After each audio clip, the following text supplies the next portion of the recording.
une louve est entrée dans Nanterre. L'œuvre collective et éphémère installée sur la place Nelson Mandela vient conclure la résidence de l'artiste colombienne Alexandra Arango. Dessine-moi Nanterre. J'ai travaillé avec 12 lieux, en fait, dans des écoles et des centres sociaux. Tous ces lieux sont placés dans le territoire de Nanterre, dans différents quartiers.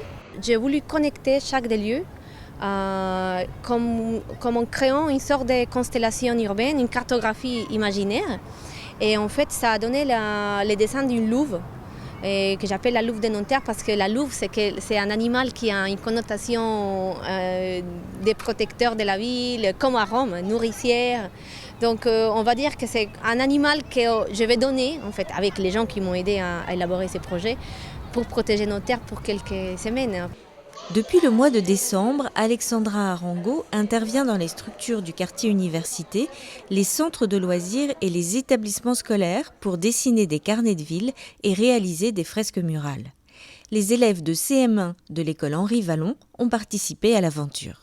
Le thème, c'était la nature à Nanterre, ce qui n'est pas du tout évident pour eux parce qu'ils habitent dans un endroit extrêmement urbain, dans un endroit très fermé. Alors la nature pour eux, ça reste vraiment très très général.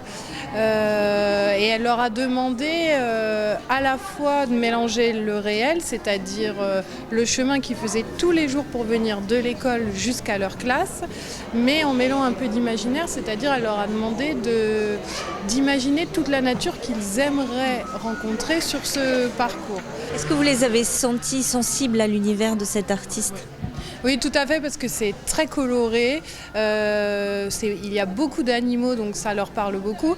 Et je crois que ce qui leur a beaucoup plu, c'est le fait que ce soit du street art, c'est-à-dire dans la rue, dans des espaces urbains. Je leur ai expliqué qu'il y avait des œuvres qu'ils pouvaient aller voir.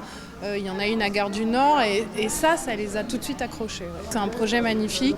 L'inauguration aussi pour eux, c'est une chance extraordinaire. Enfin voilà, là d'avoir cet honneur d'être dans un espace d'art contemporain qui est très beau, qui a une place importante dans la vie culturelle de la ville.